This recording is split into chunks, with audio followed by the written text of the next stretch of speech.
ప్రస్తుతానికి ఇక్కడ స్నేహనగర్లో ఒక కృష్ణవేణి అనేటువంటి ఒక వివాహిత మృతి చెందింది. తనకు ఇద్దరు పిల్లలు ఉన్నారు. 11 సంవత్సరాల బాబు అలాగే 9 సంవత్సరాల పాప ఇద్దరు ఉన్నారు. అయితే అదనపు కట్నం తేవాలని చెప్పి భర్త వేధింపులు తట్టుకోలేక తమ కూతురు చనిపోయిందని చెప్పి ఇక్కడ ఆవేదన చెందుతున్నారు. హనుమకొండ సుబేదారి పోలీస్ స్టేషన్లో కేసు నమోదైన తర్వాత ఇప్పుడు ప్రస్తుతం హనుమకొండ పోలీస్ స్టేషన్లో కేసు నమోదైన తర్వాత వాళ్ళు ఇక్కడికి పోస్ట్ మార్టం నిమిత్తం డెడ్ బాడీని వరంగల్ మార్చురికి తీసుకొచ్చారు. ప్రస్తుతానికి కృష్ణవేణి తల్లిదండ్రులు మనతో ఉన్నారు. అసలు ఏం జరిగింది, వారి నేపథ్యం ఏంది, ఎందుకు చనిపోవాల్సి వచ్చింది తదితర వివరాలు తెలుసుకునేటువంటి ప్రయత్నం చేద్దాం. గతంలో కూడా అనేక గృహహింస కేసులు కూడా నమోదవుతున్నాయి. అయినప్పటికీ కూడా కొంత ఉదాసీనత అంటే పట్టింపు లేని తనం వల్ల కూడా అనేక మంది చనిపోతున్నారు. కొంతమంది భర్తలే అంటే కుటుంబ సభ్యులు అత్త మామలు కూడా హత్య చేస్తున్నటువంటి పరిస్థితులు కూడా కనపడుతున్నట్టు గతంలో జరిగినాయి. కానీ ప్రస్తుతానికి ఇక గృహహింస వేధింపులు అదనపు కట్నంతో తమ కూతురు బలైపోయిందంటూ ఆవేదన చెందుతున్నారు. పోలీస్ స్టేషన్లో ఫిర్యాదు చేసిన తర్వాత డెడ్ బాడీ మార్చురీ కోసం ఇక్కడికి వచ్చిన తర్వాత తల్లిదండ్రులు మనతో ఉన్నారు. ఒక్కసారి వారితో మాట్లాడదాం, ఏం జరిగిందో వివరాలు తెలుసుకునేటువంటి ప్రయత్నం చేద్దాం.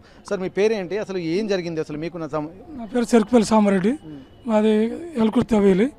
13 సంవత్సరాల క్రితం మాకు సంబంధం రిలేషన్షిప్ కొంత కలిసి ఉండే బట్టి నౌకరు చేస్తాడని మాట్లాడుకున్నాం. కట్నం ప్రకారంగా పూర్తిగా చెల్లించిన తర్వాత పెళ్లి కట్నం కానుకలిసి చేసిన తర్వాత సంవత్సరం నుండి అదనపు కట్నం కోసం ఇబ్బంది పెడితే నేను పెద్ద మనుషుల సమక్షంలో పంచాయతీ చేసుకున్నప్పుడు 4.5 లక్షలు ఇచ్చిన, కట్నం ఒప్పుకునే 10 లక్షలు అవి ఇచ్చిన తర్వాత ఈ మధ్యలో తాపుకోసారి నాకు పైసలు కావాలి, ఇంకా కావాలి అనేటువంటి దాన్ని ఇబ్బంది పెడతాడు. ఏమైనా మాట్లాడిద్దామని చేస్తున్నాడు. నా బిడ్డ వెళ్ళిపోవడం జరిగింది అక్కడికి, వాళ్ళ ఇంటికి. ఈ రకంగా నా బిడ్డను తాపుకోసారి గ్రిప్లో పెట్టుకొని 13 ఏళ్ళు అవుతుంది. ఇక సంవత్సరం నుంచి, పెళ్ళైన సంవత్సరం నుంచే ఇక చేసుకుంటా. ఎప్పుడైతే ఇల్లు కట్టిండో, ఇల్లు కట్టినాక 60 లక్షలు అప్పైంది. మీ అమ్మగారింటి కాడ భూమి జాగున్నది, అమ్ముకొని రాపోయి కట్టాలి అని ఇబ్బంది పెట్టకుండా దాన్ని కొట్టడం చేయడం ఇది చేస్తా అంటే ఇది ఏంది అనేటువంటి దాన్ని నేను అప్పుడప్పుడు మందలిద్దామని పెద్ద మనుషుల సమక్షం అయితే మాట్లాడుతూ ఉన్నాడు. పంచాయతీ మాజీ ఎంపీపీ గారి దగ్గర ఫిర్యాదు అయిన తర్వాత కూడా మళ్ళీ నేను మాట్లాడలేదు, చేసేయలేదన్నాడు. రాలేదు. ఓసారి మందు తాగి రోహిణి హాస్పిటల్లో ఏదైంది, అడ్మిట్ అయినాక పోయింది. ఇంటికి తీసుకుపోయి మంచిగానే ఉన్నది. తర్వాత ఇది ఎందుకు తాగింది, ఇట్లా మంది ఎందుకు తాగిందని నేను పోయి పెద్ద మనుషులు ఫిర్యాదు అడిగితే మాట్లాడదు, ఎనీ టైం ఎక్కడైనా కూర్చుంటా చేస్తా మాట్లాడుతా అన్నాడు. మాట్లాడలేదు, తప్పించుకున్నాడు. ఇక ఈ మధ్యకాలంలో ఈ మొన్న రాత్రి ఏమో దాన్ని దెబ్బలు విపరీతంగా కొట్టి ఇక వాణిని కత్తదని ఏం చేసిండు, తీసి ఉరిపెట్టిండు. దెబ్బలు విపరీతంగా ఇప్పుడు కూడా శవాలను చూస్తే కనబడతాయి.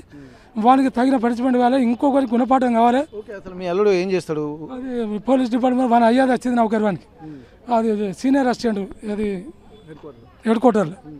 ఇది ఎప్పటికీ టార్చర్, మెంటల్ వాడు టార్చర్ పెడతాడు. ఒక్కనాడు కూడా దాన్ని నిమ్మలం ఉంచలేదు. మా ఇంటికి ఒక్కనాడు వచ్చినా కూడా నిమ్మలం ఉంచలేదు. అంటే పెళ్ళి అయిన తర్వాత ఉద్యోగం వచ్చిందా, పెళ్లి కాక ముందుకు ఉద్యోగం వచ్చింది? అంతకని ముందే వచ్చింది. నౌకరు ఉన్నదానికి ఇచ్చిన, అంతే తప్ప నేను చెప్పదు. నా బిడ్డ బీ ఫార్మా చేసింది, వాడు 10th ఫెయిల్ అయ్యిండో మరి ఇంటర్మీడియట్ ఏం చదివినో వాడు తెలియదు. వానికి అంతా పరిజ్ఞానం లేని వ్యక్తి. వాళ్ళ నాయన చచ్చిపోయిన జాబ్ వచ్చింది. ఇది పరిస్థితి. మంచిగా చదువుకుంటారు అనుకున్నా.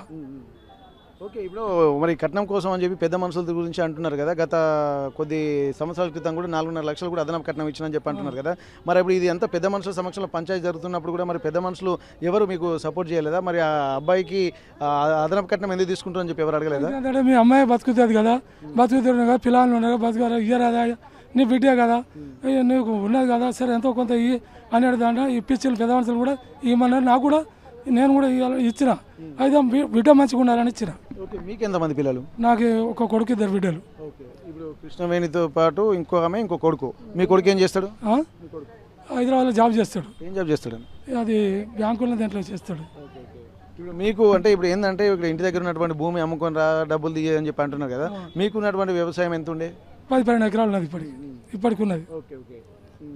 దాన్ని పాలు పంచుకొని ఇట్లా రావాలని చెప్పి అదనపు కట్నం కోసం వేధింపులు. అదే రకంగా మీ అవ్వగారి ఇంటికాడ ఆస్తున్నది, తీసుకొని రా, నువ్వు తెస్తే ఇది పొడుతుంది అనేటువంటి దాన్ని వేధింపు చేస్తాను. ఇక్కడ తన కొడుకు అలాగే 2 కూతుళ్ళు ఉన్నారు. 2 పెళ్లిళ్ళు చేశాడు, కానీ కొడుకు పెళ్ళైందండి? కొడుకు పెళ్ళైంది. ఒక కొడుకు. ఇక్కడ ఆ కొడుకు పెళ్లి కూడా అయిపోయింది. అంటే 3 పిల్లలు చేసి సంతోషంగా ఉందామనుకున్నటువంటి టైంలో పెద్ద కూతురునైనటువంటి కృష్ణవేణి తను ఇక్కడ విగత జీవిగా మారడాన్ని కూడా తట్టుకోలేకపోతున్నటువంటి పరిస్థితి. చిన్న కూతురా? ఈమె చిన్నామనా? ఓకే, చిన్న కూతురు కృష్ణవేణి కూడా తను విగత జీవిగా మారిపోయింది. ప్రస్తుతానికైతే ఇక్కడ తనకు న్యాయం చేయాలని చెప్పి పెద్ద మనుషుల దగ్గరికి వెళ్ళారు. కాకపోతే పెద్ద మనుషులు కూడా తన కూతురే బాగుంటుంది అని చెప్పి నచ్చ చెప్పడంతో మరో 4.5 లక్షలు అదనపు కట్నం ఇచ్చారు. తర్వాత ఇంటి దగ్గర ఇంటి నిర్మాణం జరుగుతుంది స్నేహానగర్లో. అక్కడ ఇంటి నిర్మాణం కోసం మరింత డబ్బులు తేవాలని చెప్పి అంటే పెళ్ళైన నెక్స్ట్ ఇయర్ నుండే కొంత టార్చర్ పెట్టినట్టుగా తెలుస్తుంది.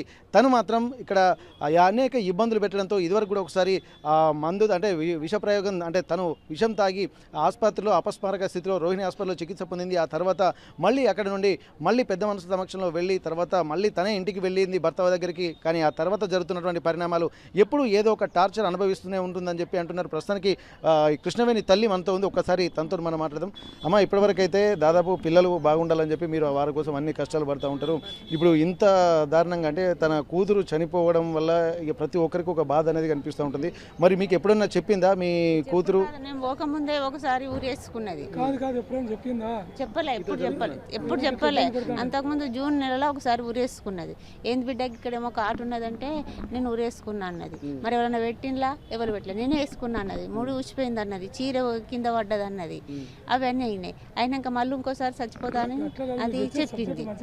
అయితే మళ్ళీ నేను ఒకసారి హాస్పిటల్ వాళ్ళ ఇంటికి పోతే డబ్బులు పట్టుకొని పోయిన హాస్పిటల్ తీసుకుపోతానని పోతే అదే రోజు సాయంత్రం అర్పిక తాగి అదే రోజు హాస్పిటల్కు తీసుకుపోయినాం. మళ్ళీ ఇప్పుడు ఎట్లా ఇట్లా అనిపోయింది? వస్తలేదు ఇప్పుడు మా ఇంటికి. ఎన్ని రోజులు అవుతుంది రాక? జూన్ జూలై కాంచి వస్తలేదు ఇక మా ఇంటికి. అంటే ఇప్పుడు 2 నెలల వ్యవధిలోనే ఇక్కడ అంటే 2 నెలల క్రితమే తను ఊరు వేసుకున్నది. ఇది మన ఆర్పిక తాగింది, ఇవన్నీ చేసుకున్నది. అంటే ఎందుకు తాగింది, ఎందుకు ఊరు వేసుకుంది, మరి కారణం ఏందనుకుంటున్నా? ఇబ్బంది వల్లనే అట్లా చేసుకున్నది ఆమె. ఎందుకు చెప్పు బిడ్డ అంటే నేను చెప్పానన్నది. నేను సావాలన్న ముచ్చటే. ఏదైనా తల్లికి కానీ సోదరులకు కానీ చెప్తా ఉంటారు కదా. తాగినప్పుడు కూడా నేను ఏమంది బిడ్డ, నేను ఏమని బాధించి చెప్పు అంటే ఏం లేదు, నేను చచ్చిపోవాలి అది మళ్ళీ అట్లా పోను. నీ దగ్గర 2 ఎకరాల భూమి ఉన్నది, ఆ భూమి నాకు కావాలి అని. అంటే భూమి కోసమే టార్చర్ పెడుతుంటే భూమి అమ్ముకొని పట్టుకరా, మన బాకీలన్నీ తీరుతాయి. అంటే వాళ్ళకి ఏమన్నా అప్పులు ఉన్నాయో ఏమైనా చెప్పిందా? అప్పులు ఉన్నాయి. ఇల్లు కట్టుకున్నారు, 3 ఫ్లోర్లు ఇల్లు కట్టిండ్లు, అది గిలాబ్ చేసిండ్లు, పుట్టి పెట్టిండ్లు, ఉట్టి పెట్టిండ్లు, పాలిసి బండి వేసిండ్లు. ఆ ఇల్లు కట్టింది కూడా మమ్మల్ని రమ్మనిలే, ముగ్గు వచ్చిన రోజు రమ్మనిలే, ఇది దర్వాజలు పట్టినట్టు రమ్మని, ఒక ఇళ్ళకి వచ్చిన రోజే రమ్మని అన్నారు అంతే. అంటే ఇప్పుడు ఆయన టార్చర్ పెట్టి ఏమైనా శారీరకంగా కొట్టేవాడా అట్లా? అంతకుముందు కొట్టకపోయేది. ఇప్పుడు ఈ ఇల్లు ఏమంట కట్టినా ఇల్లు కట్టిన కాంచే ఇక ఇబ్బంది పెట్టుడు దాన్ని. ప్రస్తుతానికి ఇప్పుడు మీకు తను మాత్రం ఇప్పుడు చూస్తుంటే ఇదివరకు కూడా గతంలో దెబ్బలు ఇట్లా ఏమన్నా శారీరకంగా హింసించేవాడా? అప్పుడు ఉన్నాయి, మామూలు కొట్టేది. చెంపంకెళ్ళి అట్టిట్లో కొట్టిండు బాబా అని నాకు చెప్పేది. చెంపంకెళ్ళి కొట్టిండు, ఎన్నలో కొట్టిండు అని చెప్పేది నాకు. కొట్టేది, అప్పుడప్పుడు కొట్టేది, కానీ ఇంత పెద్ద కాదు. కుటుంబ సభ్యులు కూడా మరికొంతమంది, ఎందుకంటే ఏదున్నా సరే వాళ్ళ సోదరి కూడా ఉంది. తను మాత్రం అంటే కొన్ని ఎలాంటి ఇబ్బందులు ఉన్నా కానీ తల్లిదండ్రులకు అలాగే కుటుంబ సభ్యులకే చెప్పుకుంటారు. ఒకసారి వాళ్ళ అక్కయ్య మనతో ఉన్న ఒకసారి కనుక్కుందాం. నమస్తే అండి. ఇప్పటి వరకు మీ సోదరి మీకు ఏమైనా చెప్పేదా ఇట్లా టార్చర్ ఉందని చెప్పి, గొడవ అని చెప్పి, కారణం ఏందనుకుంటున్నారు? ఫస్ట్ ఆమె దగ్గరనైతే ఫోన్ లేదు, మా ఇద్దరు కాంటాక్ట్ లేదు, అంతే. ఎవరైనా చెప్పిన ముచ్చట్ల ద్వారానే తప్ప ఎవరైనా ఇన్ఫర్మేషన్ ఇస్తేనే మేము పోవడం కూడా కాదు. ఉన్న హాస్పిటల్ ఉన్నదంటే 1 మంత్ బ్యాక్ పోయినాం అంతే. మాకేది తెలియదు సార్. ఆమె కాంటాక్ట్ లేదు, ఫోన్ నెంబర్ లేదు, ఏం లేదు. ఆమె ఎప్పుడన్నా ఫోన్ చేయాలనిపిస్తే వాళ్ళ అత్త దాంట్లోకి వెళ్ళి ఫోన్ చేసేది అంతే. మరి ఇప్పుడు ఇంత జరుగుతున్నప్పటికీ కూడా ఇప్పుడు అతను ఎప్పుడు మిమ్మల్ని ఏమైనా టార్చర్ పెడుతున్నాడు, మీకు ఏ విషయం తెలియలేదా? చెప్పలేదు సార్, ఎప్పుడు చెప్పలేదు. టార్చర్ పెడతానని అసలు చెప్పలేదు. నీకేమన్నా ఇబ్బంది ఉన్నదా అనని కూడా అడిగిన వాళ్ళం కాదు. ఇబ్బంది ఉంటే వస్తుంది కదా అనని మేము అనుకున్నాం అంతే. మరి ఒకసారి ఇప్పుడు ఎందుకంటే ఇప్పుడు ఇల్లు కడుతున్నప్పటి నుండే కొంత ఆర్థిక ఇబ్బందుల మీద అదనపు కట్నం కోసమే రమ్మని చెప్పానని చెప్పి మీ అమ్మ నాన్న చెప్తున్నారు. అసలు ఫోన్ కాంటాక్ట్ లేకుండా ఎప్పుడు అంటే పండుగలకు పబ్బాలకు కూడా మీరు కలుసుకునేటువంటి వాళ్ళు కదా మీ చెల్లి వాళ్ళు? యాక్చువల్లీ అసలు 10 years 8 years అవుతుంది నేను మా అమ్మ వాళ్ళతో కాంటాక్ట్ లేను. నేను మా అమ్మ వాళ్ళ ఇంటికి పోయేదాన్ని కాదు. ఏదైనా అకేషన్స్ అయితేనే పోయేదాన్ని. అదైనా వాళ్ళు పిలిస్తే ఒక్కొక్కసారి పిలిచేది, ఒక్కొక్కసారి పోయేది అంతే. అంతకు మించి తెలియదు అంతే. ఇప్పుడు ఈ కట్నం విషయంలోనే ఎక్కువగా తారతమ్యం కనిపిస్తుంది. ఇప్పుడు మరి 10 లక్షలు కట్నం ఇచ్చి 14 లక్షలు అనేసరికి మళ్ళీ 2 ఎకరాల భూమి అమ్ముకొని అంటే తను పాలు పంచుకోవాలని చెప్పి ఏమైనా చెప్పారా మీ మరిది గారికి? ఇట్లా ఏమన్నా అయితే ఏం చెప్పలేదు. నేనే ఉండి దానికి ఆడపిల్ల ఉన్నది కదా అమ్మ. మా అమ్మమ్మ మా అమ్మమ్మ వాళ్ళ దగ్గర ఉండి మా అమ్మ 2 ఎకరాలు తీసుకొచ్చుకుంటే ఇవాళ రేపు బిడ్డలు మంచిగా ఉండాలంత ఏ తల్లిదండ్రులకు ఉండదు. ఆ ఉద్దేశంతో చెల్లెకి ఆడపిల్ల ఉన్నది కదా, సరే ఇల్లు కట్టుకున్నారు, ఏమైనా అప్పులు కావచ్చు, అమ్మ మీకు ఉన్నది కదా, అన్న ఒక్కడే కదా, అన్నకు ఒక కొడుకే కదా, అన్న బ్రతుకుతాడు కదా, జాబ్ ఉన్నది కదా, చెల్లెకు ఇవ్వండి అని చెప్పిన అంతే. ఇప్పుడు దీని వెనుక ఇప్పుడు మీ తల్లిదండ్రులు ఆరోపిస్తుంది ఏంటంటే ఇప్పుడు అదే కొట్టి ఊరేసి చంపినని చెప్పి అంటున్నారు. మీకేమనిపిస్తుంది ఇక్కడ సిచ్యువేషన్ చూస్తే? ఇప్పుడు ఆ సిచ్యువేషన్ చూస్తే అట్లనే అనిపిస్తాను సార్. అంటే ఆమె బాగా బ్రైట్గా ఉంటుంది, ఇట్లా ఇటు సైడ్ బ్లాక్ అయిపోయింది, ఇక్కడ బ్లాక్ అయిపోయింది. అయితే ఒకటి ఏంటంటే ఇప్పుడు ఆమె చంపివేయకుంటే తన భర్త అనేటోడు ఖచ్చితంగా ఇక్కడ ఉండు కదా. తన భర్త కాకుండా పిల్లలు అత్తో ఎవరైనా ఒకరైతే ఉంటారు కదా. ఒక్కరు కూడా పొద్దుట నుండి ఇప్పటి వరకు, పొద్దున నేను 8 గంటల వరకు 8 గంటల వరకు నాన్న వాళ్ళు వచ్చి 9 గంటల వరకు నేను వచ్చిన, అప్పటి నుండి ఇప్పటి వరకు వాళ్ళ తరపు బంధువులు ఎవరు ఇక్కడికి రాలేదు. అంటే చంపివేయబడ్డది కాకుంటే ఆమె సూసైడ్ చేసుకున్నది అంటారా మీరు? మేమన్నాం కదమ్మా, మీరు చెప్తేనే కదా మాకు ఏదైనా తెలిసేది. అదే సూసైడ్ చేసుకోలేదమ్మా, అస్సలు సూసైడ్ అనేది కానే కాదు, చంపి ఊరేషిన్లు అని అనిపిస్తుంది. ఇక్కడికి వచ్చిన వాళ్ళు ప్రతి ఒక్కరు అదే ముచ్చట చెప్తారు. అది చూసినా కూడా అంతే కనపడుతుంది. కొడితే అంత బ్లాక్ అయిపోయింది, ఇక్కడికి కూడా అట్నే అయింది. ఓకే, ఇప్పుడు ఇలా వాళ్ళ భర్త పాత్రనే ఉంది అనుకుంటున్నా, వాళ్ళ అత్త మామలకి ఇట్లా ఇంకెవరైనా ఇందులో? వాళ్ళ మామయ్య లేడు, వాళ్ళ అత్త కూడా 70 అట్లా ఉంటుంది, చెప్పలేము. కాకుంటే వాళ్ళ అత్తకు ఇవి ఉంటుంది కదా కామన్గా ప్రతి ఇంట్లో, దానికి మనమేం మాట్లాడలేము. అత్త ఇది అది అనడు, అదొకటి ఇదొకటి అంతే, చిన్నవి పట్టించుకోవద్దు అంతే. ఇక మరి ఇప్పుడు మీరు ఇంత జరుగుతున్నప్పుడు మీ చెల్లె చనిపోయింది, ఇప్పుడు పిల్లలు కూడా తల్లి లేని పిల్లలు అయిపోయారు, మరి వాళ్ళకి ఎట్లాంటి న్యాయం కావాలనుకుంటున్నాండి? ఇప్పుడు ఆయనకి ఏం ఆస్తిపాస్తులు ఉన్నాయో నాకైతే తెలియదు, మా నాన్న వాళ్ళకి తెలుసుకోవచ్చు. ఆ పిల్లలకు మాత్రం ఖచ్చితంగా షూరిటీ పెట్టాల్సిందే. పిల్లల్ని ఇప్పుడు మన అమ్మ నాన్న కూడా 60-70కి వచ్చిండ్రు, వాళ్ళు కూడా ఏం చేస్తారన్న నమ్మకం అయితే లేదు. మా అన్న జాబ్ పర్పస్లో హైదరాబాద్లో ఉంటాడు, వాడు కూడా తీసుకుపోయి చేస్తాడు అన్న అదైతే లేదు. నా పిల్లలు నాకున్నారు, నా వ్యవస్థ నాకున్నది. ఇప్పుడు ఒక కుటుంబం మీద వచ్చి అంటే అది ఎప్పుడో ఆలనా పాలన అంటే చూస్తాం, కానీ ఎప్పటికీ అంటే మన వల్ల కాని పని అది. కాబట్టి సరే, తన తండ్రిలో ఏమున్నదో అది తప్పకుండా పిల్లలకు మాత్రం చెందాలి. అంటే ఇప్పుడు తండ్రి చెందాలంటారు, మరి పిల్లల్ని నేను చూసుకుంటా అని చెప్తే పిల్లల్ని మరి తండ్రికి అప్పయ్యే పరిస్థితి ఉందంటారా? ఎందుకు? మా అమ్మ నాన్న ఇష్టం, అది నేనేం మాట్లాడలేను కదా. సార్ ఇప్పుడు పిల్లల్ని అంటే ఫైనాన్షియల్గా కూడా మేము కూడా ఫిట్గా ఉండాలి కదా. పిల్లల్ని తెచ్చుకోవాలంటే నేను కూడా ఫైనాన్షియల్గా ఫిట్గా ఉండాలి. ఈ రోజులల్లో అది అసాధ్యం. ఇప్పుడు వాస్తవానికి ఏంటంటే తను పోలీస్ డిపార్ట్మెంట్లో పనిచేస్తుందని చెప్తున్నారు కదా, మరి పోలీస్ డిపార్ట్మెంట్లో ఇన్ని జరుగుతున్నప్పుడు ఒక్కసారి కానీ కేసు కానీ పెట్టడం ఇటువంటి ఏం జరగలేదా? అది మా నాన్న మా అమ్మ, అది మా అన్న వాళ్ళు చూసుకోవాల్సిన పని, అది మేము చేయాల్సిన పని అయితే కాదు. ఇప్పుడు తను ఎట్లనో ఒక ఇస్తే పోయిందో నేను కూడా అట్లా పోయినా, నేను నా భర్త ప్రమేయం ఏం చేసుకుంటే తనకి నీకేమున్నది అనే కాడికి వస్తుంది. ఇలాంటి రోజులు అట్లనే ఉన్నాయి. అట్లాంటప్పుడు మేము అందుకనే ఇన్వాల్వ్ కాలేదు, ఎప్పుడు నేను కానీ నా భర్త కానీ ఇన్వాల్వ్ కాలేదు అంతే. అంటే ఇప్పుడు మీ 13 ఏళ్ల క్రితం మీ చెల్లి పెళ్ళి అయిపోయింది కదా, మీ చెల్లి అయితే అప్పటి నుండి మీకు కుటుంబ సంబంధాలు ఎట్లా ఉండేవి? తను ఏమైనా ఇబ్బందికర వాతావరణం ఉన్నట్టు మీ అమ్మకు కానీ నాన్నకు కానీ మీకు కానీ ఏమన్నా ఎప్పుడైనా చెప్పింది అట్లా మామూలుగా ఈ మధ్య కాలంలో కాకుండా? ఒక్కటి అయితే మా చెల్లె పెళ్ళి అయినా కాంచి కూడా యాక్చువల్గా నాకు మా చెల్లెతోని సంబంధం లేదు, అమ్మ నాన్న వాళ్ళతో కూడా లేదు. అది ఎట్లున్నది ఏంది అనేది నాకు తెలియదు, వాళ్ళు ఏదైనా ముచ్చట చెప్తానే నాకు తెలిసేది అంతే. నేను కూడా అంత పట్టించుకో. కారణం ఏంది? చెల్లె అంటే మామూలుగా అక్క ఒక తోడ పుట్టిన వాళ్ళకి కమ్యూనికేషన్స్ ఉంటాయి కదా, అక్క మంచుకున్నా చెల్లె మంచుకున్నా అని చెప్పి అనుకుంటారు కదా, మీకు ఎందుకు అంటే అటు నుంచి మీకు సఖ్యత లేకపోయినా అబ్బాయి తరపు నుండి? ఆమె దగ్గర ఫోన్ ఉండకపోయేది ఫస్ట్ ప్లేస్. తన భర్త ఇక్కడికి పంపేటోడు కాదు. అక్క ఇంటికి పో, సరే అక్కతోని సంబంధం ఇట్లా ఉండాలి, రాకట్లు పోకట్లు మాకు లేవు. ఇప్పుడు 13 సంవత్సరాలు అవుతుంది నేను వాళ్ళ ఇంట్లో ఏ రోజు కూడా పోయింది లేదు, ఏ రోజు కూడా నా పిల్లల్ని తీసుకుపోయి నేను ఉన్నది లేదు, ఆమె వచ్చి నా ఇంట్లో ఉన్నది లేదు అంతే. ఇవాళ రేపు మామూలుగా రిక్షా దొక్క దగ్గరైనా ఫోన్లు ఉంటాయి ప్రతి ఒక్క ఇంటికి, ఎందుకంటే భర్త దగ్గర ఒక ఫోన్, ఎందుకంటే పిల్లల కోసమైనా ఒక కమ్యూనికేషన్ కోసమైనా ఫోన్ ఉంచాల్సింది. మరి ఫోన్ ఎందుకు లేదమ్మా ఇన్ని రోజుల నుండి ఆమెకు? ఇప్పుడు ఒకటి సార్, మనం ఆలోచించుకోవాల్సింది ఏంటంటే నమ్మకం మీదనే పెళ్ళిళ్ళు ఆధారపడి ఉంటాయి. భార్య అంటే భర్తకు నమ్మకం ఉండాలి, భర్త అంటే భార్యకు నమ్మకం ఉండాలి. ఫోన్ చేతులు ఉన్నంత మాత్రాన ఆడది తప్పు చేస్తుంది అనుకుంటే ఈ లోకంలో 100 సంబంధాలు కాదు, అసలు 100 పెళ్ళిళ్ళు కూడా అది ఉండదు. అట్లాంటప్పుడు ఆయనకు నమ్మకం లేకనా లేకుంటే ఆయనకు అనుమానమా తెలియదు సార్ ఇక అంతే. గమనించాల్సిన వాళ్ళ బంధువులతో మాట్లాడదాం. ఎందుకంటే ఈ రోజులలో ఒక ఆడపిల్ల ఇంటికి ఇచ్చినామంటే వాళ్ళ మనవన్లు పిల్లలతో కూడా ఎంతో ఆనందంగా ఉండాల్సినటువంటి పరిస్థితులు ఉంటాయి. కానీ ఇక్కడ అంటే అకారణంగా ఇక్కడ తన అదనపు కట్నం అని చెప్పి ఇక్కడ వేధిస్తుందని చెప్పారు, మెడ మీద గాయాలంటున్నారు, అలాగే గొంతుకు ఉరి బిగించింది అన్నటువంటి ఒక కాన్సెప్ట్ కూడా ఇక్కడ కనిపిస్తుందని చెప్పి అనుమానాలు వ్యక్తం చేస్తున్నారు. డెడ్ బాడీ చూసిన తర్వాత కూడా అట్లాంటి పరిస్థితులు ఉన్నాయంటారు. ఇక్కడ పెద్ద మనుషులు ఉన్నారు, ఒకసారి వాళ్ళతో మాట్లాడదాం. చెప్పండి, బాడీని చూడండి మీరు, చూస్తే అర్థం అవుతుంది. మీకు ఏమనిపించిందమ్మా? మాకు అదే దెబ్బలే అనిపిస్తాను, ఇదంతా కమిలింది ముఖం ఇట్లా. అంతే చూసినాం, బయటకు వచ్చినాం. మరి మనం వచ్చేటరకు ఆయన పిల్లలు, ఆయన అమ్మో ఎవరన్నా నీడు ఉండాలి కదా. అప్పటికిప్పటికి వాళ్ళు ఒక మనిషి కూడా కనపడలే, వాళ్ళ బంధువులే లేరు, రాలే. పోయినా కూడా ఎక్కడ దొరుకుతలేడు. ఇక అంతే. అంటే ఇప్పుడు పరారులు ఉన్నాడు, ఆయన పరారులోనే ఉన్నాడు. పోలీస్ డిపార్ట్మెంట్లో ఉండి కూడా పరారులోనే ఉన్నాడా? పరారులోనే ఉన్నాడు, రాలే. ఇప్పుడు మరి వాళ్ళ కుటుంబ సభ్యులు బంధువులు కూడా ఎవరు టచ్లో రాలేదు ఇప్పటివరకు? నాకు ఎవరు టచ్ కాలే. ఇంతవరకు తన తరపున బంధువులు అనే ఒక్కరు కూడా ఇక్కడ ముందు లేరు. ఇప్పుడు తన పిల్లల్ని ఎక్కడ ఉంచిళ్ళు? కనీసం తల్లినన్నా చూసుకోవాలన్నా చూసుకోవద్దా? పిల్లలు కూడా రాలేదు, ఇక్కడికి కూడా రాలేదు. మేము పొద్దున ఇప్పుడు నాన్న వాళ్ళు 7 గంటల వరకు వచ్చిళ్ళు, అప్పటి నుండి ఇప్పటి వరకు పిల్లలు లేరు, ఎవరు లేరు. తన తరపు బంధువులు ఒక్కరు కూడా లేరు.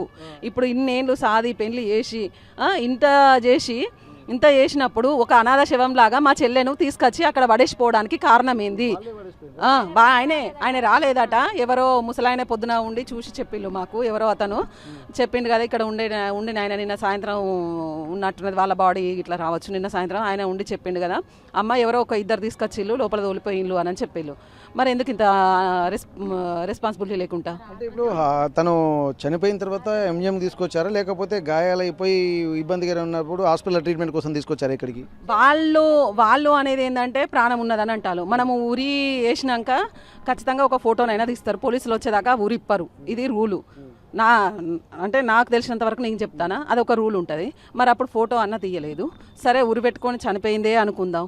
మరి తీసుకొచ్చినవి నువ్వు మరి ఉరి పెట్టుకొని చనిపోయింది, మరి నాకు సంబంధం లేదు, ఆమె నిద్రలు లేచి చనిపోయిందని నువ్వు ఇక్కడ ఉండొచ్చు కదా. నువ్వు ఒక అనాథ శవంలాగా పడేసిపోతే ఆ తల్లిదండ్రులకు ఎంత ఉంటుంది బాధ?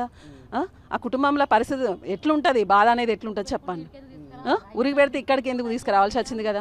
మరి ఉరి పెట్టుకొని చనిపోయింది నీ బిడ్డ అని మా తల్లికి తండ్రికి అయినా చెప్పచ్చు కదా. చెప్పలేదు, అట్లా కూడా చెప్పలేదు, ఇట్లా కూడా చెప్పలేదు. ఆకాశరామన్ అన్నట్టు ఎవరో ఫోన్ చేసి చెప్తే నాన్నకు తెలిసింది. నాన్న తర్వాత ఎవరో నాకు ఇన్ఫర్మేషన్ ఇస్తే నాకు తెలిసింది. ఇప్పుడు స్నేహనగర్లోనే వాళ్ళు ఉంటుంటారు ఇప్పుడు ప్రస్తుతానికి? ఇప్పుడు స్నేహనగర్లోనే ఉంటాలని తెలుసు నాకు, వాళ్ళ ఇల్లు ఎక్కడో కూడా నాకు తెలియదు, అంతే. ఇప్పుడు వాళ్ళ పిల్లల్ని తీసుకొని ఇప్పుడు లేరని చెప్పి అంటున్నారు కదా, మరి పిల్లల్ని తీసుకొని ఎక్కడికి వెళ్ళి ఉంటారు అనుకుంటారు మీ? ఇప్పుడు ఫస్ట్ పోలీస్ స్టేషన్లో ఉన్నారని అన్నారు.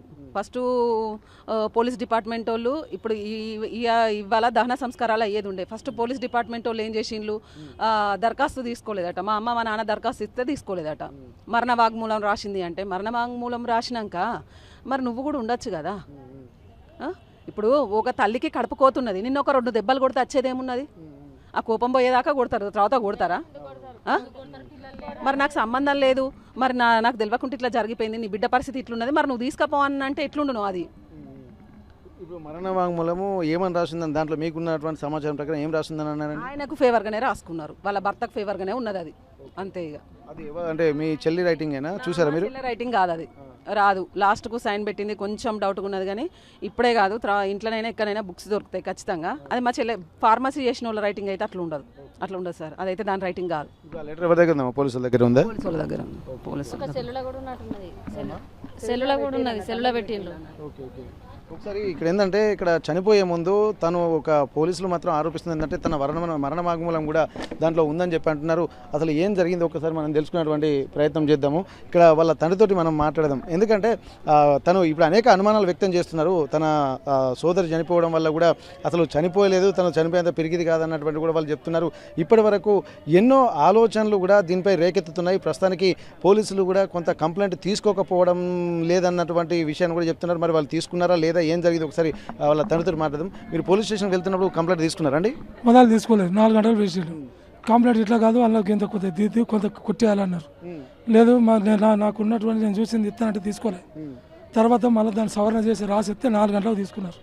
4 గంటలు పట్టింది పోలీస్ స్టేషన్. ఇది ఇప్పుడు మీ కూతురు సూసైడ్ చేసుకుంది అని చెప్పి ఇక్కడ మరణ వాంగ్మూలం రాసినట్టు పోలీసులు చెప్తున్నట. మరి మరణ వాంగ్మూలంలో అది మీ కూతురు రాసిందా, లేకపోతే ఆ లెటర్ ఎక్కడిది అసలు? అది డూబే, అది మాకు నా బిడ్డ రాసింది కాదు, వాళ్ళు వేరే వాళ్ళతో రాయించి పెట్టిండ్రు. నా బిడ్డ రైట్ ఏం కాదు, బిడ్డ రాయలేదు. ఎవరు రాసి పెట్టిన అంటారు? వాళ్ళు వాడే భర్తే, మా అల్లుడే రాయించి పెట్టి వానికి ఏది రాకుండా తప్పించుకోవడం పోలీస్ డిపార్ట్మెంట్లో ఉండి తప్పించుకోవడానికి నేను ఎట్లా దీన్ని వడగొట్టాలనే ఆలోచనతోనే వాడు చేసుకున్నాడు. అది పరిస్థితి. మరి పోలీస్ వాళ్ళు ఎందుకు మీరు ఇచ్చినటువంటి కంప్లైంట్ ఎందుకు తీసుకోలేదు అనుకుంటున్నారు? డిపార్ట్మెంట్ కదా, డిపార్ట్మెంట్ కాబట్టి కొద్దిగా ఆయనను సేఫ్ సైడ్ చేయడానికి ప్రయత్నం చేయవేళ్ళు. ఇది మేము ఏది ఇచ్చినా తీసుకోవాలి, అది ఏదో పోస్ట్ మార్టం వెళ్ళిపోతుంది. నేను కంప్లైంట్ ఇచ్చినప్పుడే 4 గంటలు అక్కడ కూర్చొని పెట్టిండు. మీరు చూసినటువంటి మరణ వాంగ్మూలంలో ఏమని రాసిందండి?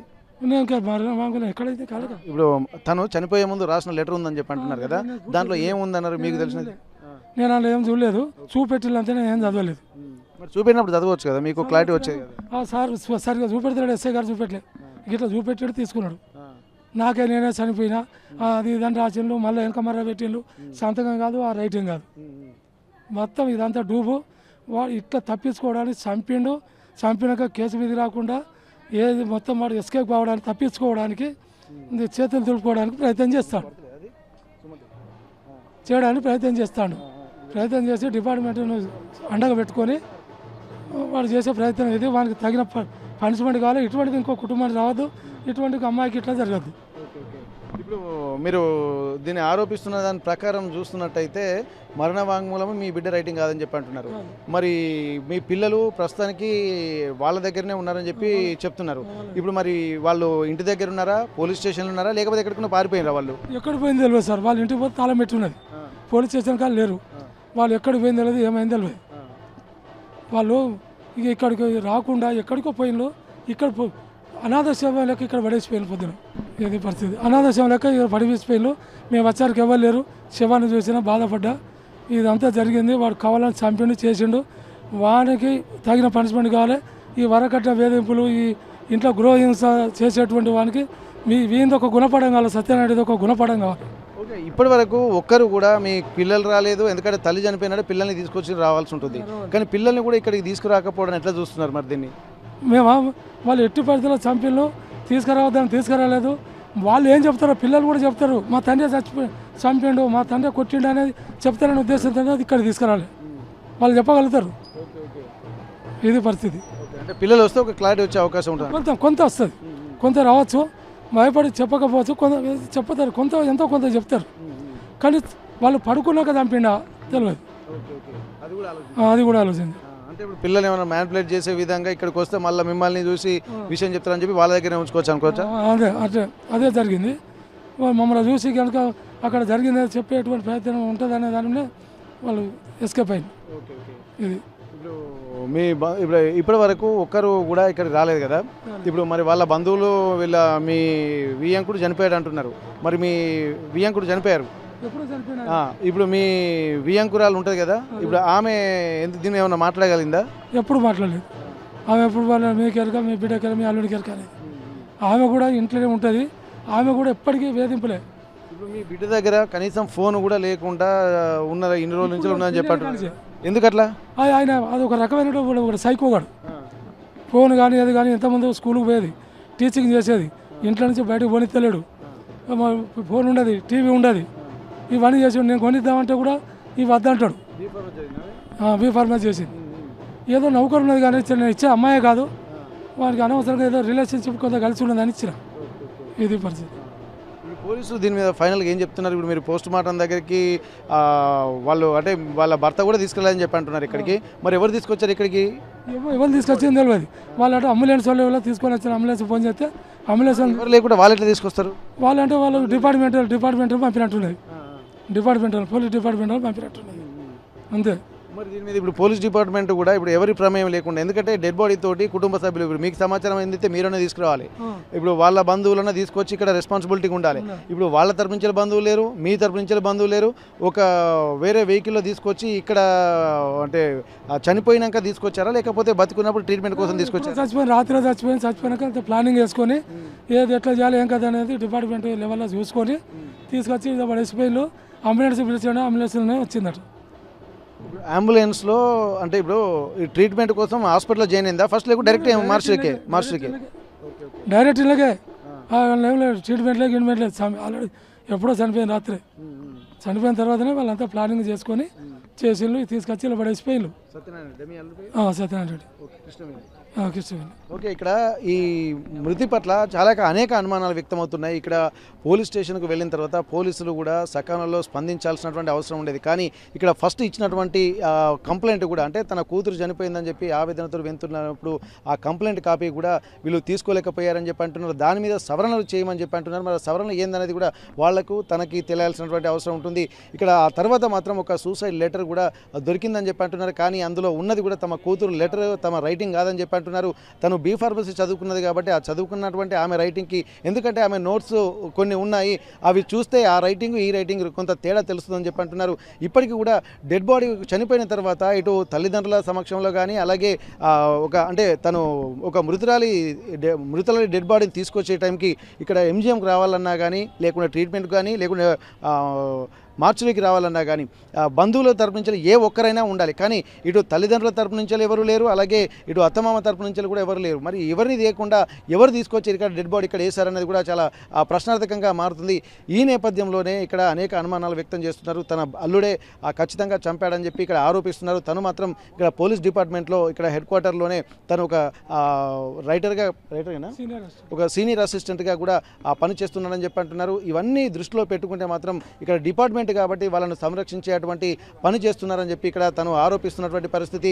ఇక్కడ ఎవరైనా సరే బాధ్యత వహించాల్సింది పోలీస్ డిపార్ట్మెంట్ కూడా, వాళ్ళు ఒక రెస్పాన్సిబిలిటీ తీసుకోవాల్సినటువంటి అవసరం ఉంటుంది. కానీ ఇట్లా ఒక ఆడకూతురికి ఇంత అన్యాయం జరుగుతున్నప్పుడు డిపార్ట్మెంట్ వాళ్ళు కూడా కొంత సమయం పాటించుకుంటూ న్యాయం వైపు అడుగులు వేయాల్సినటువంటి అవసరం ఉంటుంది. కానీ ఇక్కడ పరిస్థితి చూస్తే మొత్తం ఒక ప్రీ ప్లాన్డ్గానే జరిగిందని చెప్పి ఇక్కడ వాళ్ళు తల్లిదండ్రులు ఆరోపిస్తున్నారు. ప్రస్తుతం కృష్ణవేణి మృతి పట్ల తన సోదరుడు ఉన్నాడు, ఒకసారి తనతో మాట్లాడదాం, తను ఏం చెప్తారో చూద్దాం. అసలు ఏం జరిగింది బ్రదర్? ఇప్పటి వరకు ఏంటంటే ఒక ఈ 38 సంవత్సరాల వయసులో ఉన్నటువంటి ఒక మహిళ చనిపోవడం అంటే ఒక కారణం, సివియర్ రీజన్ ఉంటుంది. అందులో 2 పిల్లలు ఉన్న తర్వాత కూడా చనిపోవడం అంటే మామూలు విషయం కాదు. అసలు మీకున్నటువంటి ఆలోచనలు ఏంది? అసలు తను ఏందో అంటే ఇక్కడ సూసైడ్ చేసుకుని చనిపోయిందని చెప్పి పోలీసు వాళ్ళ దగ్గర లెటర్లు కనిపిస్తున్నాయి. మరి అసలు కారణం ఏందనుకుంటున్నారు? మీ చెల్లి మీకు ఏమైనా తన ఇబ్బందుల గురించి ఎప్పుడైనా మాట్లాడిందా? ఇది ఒక ఏంటంటే చాలా విషయాలు ఇన్వాల్వ్ అయినాయి దీంట్లో. మెయిన్ ఏంటంటే ఫస్ట్ ఫైనాన్షియల్స్, నెక్స్ట్ వచ్చేసి తను ఎవరితోటి ఒక సొసైటల్ రిలేషన్షిప్, ఎటువంటి రిలేషన్షిప్ మెయింటైన్ చేయకుండా కంట్రోల్ చేయడము, కమ్యూనికేషన్ కట్ చేయడం. ఫస్ట్ కమ్యూనికేషన్ కట్ చేసిండండి. మా వాళ్ళతోటి ఎవరితోటి లేదు, ఏ పెళ్ళిళ్ళకి రావడం, ఎక్కడికి రావడం లేదు, ఏం లేదు. తను సరే తనన్న ఎటన్నా బయటికి తీసుకెళ్తున్నాడు, ఎటన్నా తీర్థయాత్రలని కానీ ఏదన్నా, ఎటువంటిది లేదు. పెళ్ళైన ఒక రకంగా మేము ఇచ్చిన రోజు నుంచి బాధపడుతూనే ఉన్నాము. సరే ఇక కానీ ఎక్కడ చదువుకునేదంటే, సరే నీ అన్న నేను బాగానే ఉంటాను లేదు, మీరు ఇబ్బంది, నా గురించి మీరు ఎందుకు ఇబ్బంది పడతారని చెప్పుకుంటూ వచ్చేది, అడ్జస్ట్ అవుతూ వచ్చేది. సరే ఇక ఎప్పుడైతే వాళ్ళు ఇల్లు కట్టుకోవడం స్టార్ట్ చేసి, ఇల్లు కట్టుకున్నప్పటి నుంచి ప్రెషర్స్ ఎక్కువైనాయి, ఫైనాన్షియల్స్ ఎక్కువైనాయి. సో అంతకుముందు గురించి డబ్బుల గురించి గొడవ చేస్తుంటే, ఏదో విషయంలో చేస్తుంటే, ఇప్పుడు ఈ కట్నం అని ఆ కట్నం అని అంటే ఎప్పటికప్పుడు మేము ఇచ్చుకుంటూనే వచ్చినాం. పెళ్ళప్పుడు ఒక 12 లక్షల కట్నం ఇచ్చి, తర్వాత మళ్ళీ అదనంగా 4.5 లక్షల కట్నం ఇచ్చినాము. ఆ తర్వాత కొడుకు పుట్టినప్పుడు ఒక 1 లక్ష రూపాయలు, తర్వాత బిడ్డకి ఒక 1 లక్ష రూపాయల వరకు ఇచ్చినాం. ఇవన్నీ చేసినాము. సరే ఎంతసేపు ఏంటంటే డబ్బులతో ఈయన ఇంతే డబ్బులతో ఓడుస్తుంది అన్నట్టు ఉండేది ప్రతిసారి. అంతేదో వచ్చింది. అయితే ఎప్పుడైతే గొడవ బాగా ఈ మధ్య పెరిగిందో, ఒకసారి సూసైడ్ అటెంప్ట్ చేసింది. సూసైడ్ ఎందుకు చేసినావు అని అంటే, నాకు ఎటువంటి టెన్షన్ లేవు కానీ మా పిల్లల భవిష్యత్తు గురించి ఇబ్బంది అవుతుందని మాట్లాడింది. అంటే ఫోన్లో నేను డైరెక్ట్ రాలేదు, మా ఫ్రెండ్ వచ్చిండు. అంటే మేము మొత్తం కమ్యూనికేషన్స్ కట్ చేసింది కాబట్టి ఎవరితోటి ఇంటి ఇళ్ళకి రాకపోయాం. సూసైడ్ అటెంప్ట్ చేసినప్పుడు కూడా మాకు తర్వాత రోజు తెలిసింది. అంత ముందు రోజు నైటే మా అమ్మ వెళ్ళిందంట. ఆ రోజు నైటే గొడవ అయింది. నైటే ప్రతిసారి విపరీతంగా కొట్టేది, మా అమ్మ ముందు కూడా కొట్టేది. కానీ ఈ విషయాలు నాకు తర్వాత తెలిసినాయి. కొట్టిండు అప్పుడు, ఎప్పుడు నాకు నా దానిగా తీసుకురాకపోయేది. నేనేమో నా పనిలో నేను నా హైదరాబాద్లో ఉంటా. నేను మాట్లాడితే అనవసరంగా మళ్ళీ వీళ్ళకి గొడవలు పెరుగుతాయి. మంచిగా వాళ్ళని ఖరాబ్ చేసినట్టు ఎందుకని నేను దూరంగానే ఉండేది. వాళ్ళంతటా వాళ్ళు బయటపడేదానిక మనం ఎందుకు ఇన్వాల్వ్ కావడం అని బయటపడలేదు. కాకపోతే లోపల దాన్ని హ్యాపీగా ఉందంటే అది లేదు. కానీ దాన్ని బలవంతంగా భయపెట్టించి అక్కడ దాన్ని ఏమంటారు, హౌస్ అరెస్ట్ లాగా చేసి పెట్టేదండి. అది విషయం. గృహ నిర్బంధం ఆల్మోస్ట్ అరెస్ట్, హౌస్ అరెస్టే ఇక కంప్లీట్లీ. ఒక పోలీస్ స్టేషన్ ఉన్నట్టే ఉంది. తను ఎట్లా భరించిందో ఏందో. సూసైడ్ అటెంప్ట్ చేసింది. సూసైడ్ అటెంప్ట్ చేసి అప్పుడే చనిపోతుందేమో అనుకున్నది, బట్ చనిపోలేదు, లక్కీ బతికింది. సరే ఆ తర్వాత కూడా నాకు హోప్స్ లేవండి. సరే తర్వాత మేము అడిగినాం, ఒక 2 నెలల్లో వచ్చి మాట్లాడి ఉండు ఒకసారి మా ఇంటి దగ్గర ఉండి కొంచెం ఆరోగ్యం సెట్ అయినాక పోమంటే కూడా లేదు, తను రాలేదు అంటే పంపించలేదు, ఆయన పంపించడాను. ఒకవేళ ఎప్పుడైనా అంతకుముందు ఎప్పుడైనా పండుగలకు పంపించినా కూడా 1-2 డేసే పంపించేది, వచ్చిన ప్రతి గంటకి ఫోన్ చేస్తూనే ఉండేది. అది విషయం. సూసైడ్ అటెంప్ట్ అని చెప్పి మీరు చెప్తున్నారు కదా, ఇప్పుడు గతంలో కూడా తను సూసైడ్ అటెంప్ట్ చేసింది, మరి ఇప్పుడు కూడా సూసైడ్ చేసుకునే చనిపోయింది అని చెప్పి ఇక్కడ వాళ్ళు ఆరోపిస్తున్నారు. ఇప్పుడు సూసైడ్ కాదు తనే చంపిందని అనడానికి మీ దగ్గర ఉన్నటువంటి కారణాలు ఏం గమనించారు? ఒకటి ఏంటంటే డెడ్ బాడీ మీద మార్క్స్ ఉన్నాయండి, కొన్ని కొట్టిన మార్క్స్. సరే చంపిన తర్వాత వేసి ఉండొచ్చు అని మా అనుమానం అది. అంటే ఇప్పుడు మనమైతే లొకేషన్లో లేము, చుట్టుపక్కల వారు కూడా ఎవరు మనకు చెప్పిన వాళ్ళు లేరు, ఎందుకంటే చుట్టుపక్కల ఎవరితో మాట్లాడరు వీళ్ళు బేసిక్గా. సో అది జరిగిందండి, అది విషయం. మా అనుమానం ఏంటంటే బాడీ మీద మరకలు అంతే. ఇప్పుడు మీ పిల్లల భవిష్యత్తు ఎట్లా అనుకుంటారు? తను చూసుకుంటారా, లేకపోతే పిల్లల మీద ప్రేమ ఉందా, లేకపోతే మీ చెల్లిని ఇబ్బంది పెట్టినట్టే వాళ్ళని కూడా? తప్ప దేన్ని ప్రేమించాడండి, డబ్బు ఉంటే చాలు, ఇంకేది అవసరం లేదు, డబ్బును తప్ప ప్రేమించాడు. మరి మద్యం అలవాట్లు మిగతా అలవాట్లు ఏమున్నాయో కూడా మనకు తెలియదు. అంటే ఎప్పుడు ఆయనతో మనం ఒక పండుగకి కలిసింది లేదు, దేనికి కలిసింది లేదు, కామన్ ఫంక్షన్స్లో కూడా ఎప్పుడు ఆయన రాడు. అంటే మీ ఇంట్లో ఫంక్షన్లకు కూడా రాలేకపోయేది తను? ఏ ఫంక్షన్కి పిలిచినా రాలేదు, రాకపోగా ఇంకా మమ్మల్ని అవమానకరంగా మాట్లాడేది. మా చెల్లి నా దగ్గర దాకా దించేసి వెళ్ళేది, మరి ఇంపార్టెంట్ ఫంక్షన్ చిన్న వాటికి రామనిపోయేది. మీకు పెళ్ళైన దగ్గర నుంచి మీ చెల్లితో మాటలున్నా కానీ మీ బావగారితో అసలు ఏం లేవు ఎవరికి? నేను పిలిచేది, ఇంకా మీరు చెప్పేది కానీ తను మాట్లాడేదంటే ఇంకా వత్తతి అన్నట్టు కూడా మాట్లాడేది, ఏదో ఉల్టా క్వశ్చన్లు మాట్లాడేది. సరే ఇక మేము ఎందుకంటే మా చెల్లె మొహం చూసి వదిలిపెట్టేది. సరే పెద్ద మనుషులలో పంచాయతీ చేసుకుందామంటే వస్తా అంటారు, రారు. ఎందుకనంటే మనం పెద్ద మనుషులలో ఎందుకు పడాలి? మనం కాదు, సమస్యలు 10 మందిలో మాట్లాడుకుంటే పరిష్కారం అవుతాయి. స్టేషన్కి పోదామని అంటే ఆయన నాదే డిపార్ట్మెంట్, నీకు ఎవడు కేసు పెట్టాడు అనే ఉద్దేశంలో మాట్లాడేది అప్పుడు. సరే ఇక వాళ్ళు బతుకుతాను కదా అనే ఉద్దేశంతో మేము కూడా ఉన్నాము. బట్ అనుకోకుండా ఈరోజు ఆమె నైట్ ఎప్పుడో చనిపోయిందండి. పొద్దున 7:30కు నాకు తెలిసి, నేను హైదరాబాద్లో ఉన్నా, పొద్దున 7:30కు. ఇక్కడ ఒకవేళ ఆయన జెన్యున్ పర్సన్ అయితే శవము తీసుకొచ్చి శవంతో ఉంటాడు ఆ భర్త అనేటోడు, ఇక్కడ శవాన్ని పడేసి ఎక్కడ పోయిండో తెలియదు, మార్చిలో పడేసి పోయిండు. ఇప్పటికి కూడా రాలేదు, పిల్లలు కూడా రాలేదు, పిల్లలు కూడా రానియలేదు. వాళ్ళ అత్త కూడా కొంచెం ఇబ్బంది పెట్టేది తనను. సరే ఇక ఏదైతే ఫ్యామిలీ మనం ఎందుకు ఇన్వాల్వ్ కావాలని ఇన్వాల్వ్ కాలేదు, ఎందుకంటే ఉంటారు కదా, 2 పిల్లలు ఉన్నారు అన్నట్టు. ప్రస్తుతానికైతే వాళ్ళు ఏం చెప్పలేని దిగమింగుకుంటున్నారు బాధను, కాకపోతే ఆ కడుపులోనే ఆ బాధనంతా దాచుకుంటున్నారు. తన చెల్లి అలాగే వాళ్ళ కూతురు చనిపోవడాన్ని కూడా చాలా తీవ్రంగా పరిగణిస్తున్నారు. గతంలో కూడా అనేక ఇబ్బందులు కూడా పెడుతున్నాయి, కానీ బాధను బయటికి చెప్పుకోలేనటువంటి ఒక దీనస్థితి మాకు కనబడేది. ఏ ఫంక్షన్లకు కూడా తను పంపించకపోయేది. ముందుగానైతే తన ఫోన్ లాక్కొని అసలు ఫోన్ ఇవ్వకుండా దాదాపు 12 సంవత్సరాల నుంచి కూడా ఇంట్లోనే హౌస్ అరెస్ట్ చేసిన విధంగానే తను బిక్కుమంటూ బతికేది. బయట ప్రపంచంతో ఎవరితోటి కమ్యూనికేట్ లేకుండా చేశాడని చెప్పి అంటున్నారు. ఇంట్లోనే ఒకే ఇంట్లోనే బయటికి వెళ్ళడానికి లేదు. అలాగే తల్లిదండ్రులు కానీ బంధువులు కానీ ఏదైనా ఫంక్షన్లు పండుగలు ఏమన్నా ఉంటే కూడా అక్కడికి కూడా పంపించకపోయేది. ఇట్లాంటి పరిస్థితుల్లో తను కాలం వెళ్ళదీసింది. ఇట్లాంటి పరిస్థితులు భరించలేకనే తను గతంలో ఆత్మహత్య చేసుకుంది. ఈసారి కూడా చనిపోయినప్పుడు ఆత్మహత్య చేసుకుందనే మేము కూడా అనుకున్నాము, ఎందుకంటే ఆ బాధ భరించలేక. కానీ ఒంటి మీద ఉన్నటువంటి గాయాలు చూస్తుంటే ఖచ్చితంగా తను కొట్టి చంపి ఆ తర్వాత ఇక్కడ పోస్ట్ మార్టం కోసం ఇక్కడ మార్చురికి పంపించారని చెప్పి తెలుస్తుంది. ఇవన్నీ చూస్తుంటే ఒక ప్రణాళికాబద్ధంగానే జరిగిందని చెప్పి ఇక్కడ చెప్తున్నటువంటి పరిస్థితి. ఏదేమైనప్పటికీ కూడా తనకు న్యాయం చేయాల్సినటువంటి అవసరం ఉంటుంది. ఇట్లాంటి వ్యక్తి పోలీసులకు గతంలో కూడా కంప్లైంట్ ఇచ్చిన తర్వాత నేనే పోలీస్ని, నా మీద కంప్లైంట్ ఇచ్చారు, డిపార్ట్మెంటే నాది, ఎవరు చేస్తారన్నటువంటి ఒక బెదిరింపులు కూడా వీళ్ళకు చేసినట్టుగా తెలుస్తుంది. ఇవన్నిటినీ చూస్తుంటే మాత్రం ఇంత దారుణమైనటువంటి పరిస్థితుల్లో అంటే మింగలేక కక్కలేక బయటికి చెప్పుకోలేక తన తల్లిదండ్రులకు సమస్యలు చెప్పుకోలేక ఒక్కతే కుమిలిపోయి తను అనేక రకమైనటువంటి అవమానాలు ఇబ్బందికర పరిస్థితుల నడుమ తను ఇన్ని రోజులు కాలం వెళ్ళదీసింది. చివరికి మాత్రం విగత జీవిగా మారినటువంటి పరిస్థితులు చూస్తే ఏం జరిగిందో కూడా తమకు కూడా అర్థం కాలేదని చెప్పి ఇక్కడ తల్లిదండ్రులు వాళ్ళ కుటుంబ సభ్యులు చెప్తున్నటువంటి పరిస్థితి. అసలైన తొలి వెలుగు. ఫాలో వాట్సాప్ @తొలి వెలుగు official.